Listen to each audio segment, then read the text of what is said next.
21-year-old Ramamurthy and 18-year-old Balambal are college students who have just crossed a dangerous social line.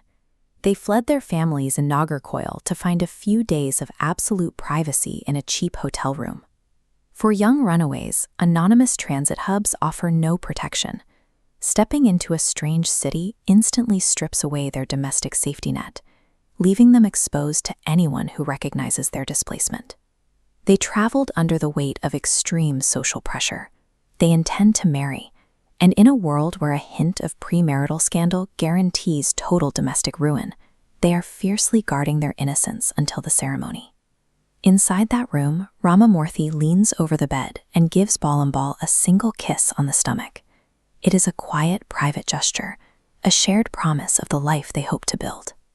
They are entirely isolated from the rest of the world. That total physical separation makes their hotel room a beautiful sanctuary, but it also removes every single line of defense they have. The illusion of safety breaks the moment a sharp knock hits their door.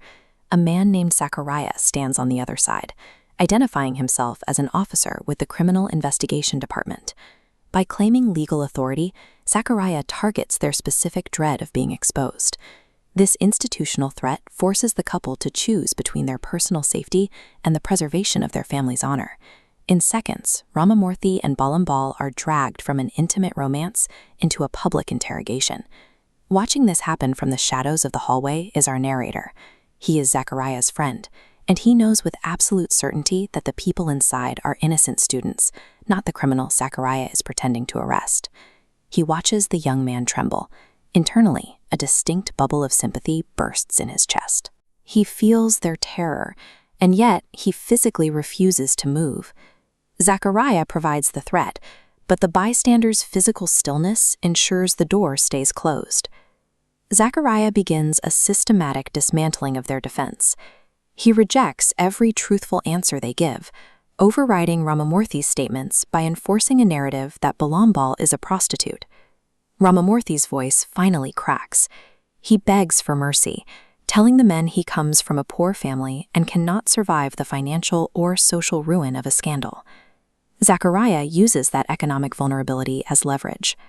When Sacharia threatens to call the college principal and drag their parents to the station, Ramamurthy's instinct to fight disappears. The social consequences are too overwhelming to risk. With the boy broken, the predators separate them. Ramamurthy is led out onto the dim veranda. Behind him, the hotel door clicks shut, trapping Balambal inside with Radhakrishnan. No physical blows were needed to achieve this. Predatory authority paralyzes its victims by turning their own societal fears into weapons. The layout of the hotel has become a map of different traumas. Inside the room, the victims are silenced by force. Outside on the veranda, the observers are silenced by their own cowardice.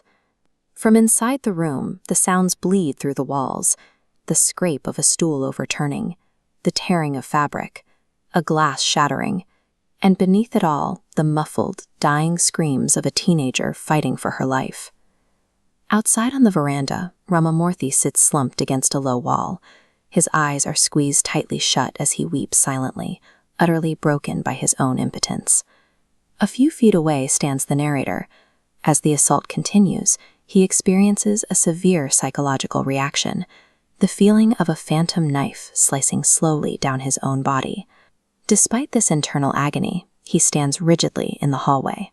He chooses to remain entirely motionless until the violence on the other side of the door finally ends.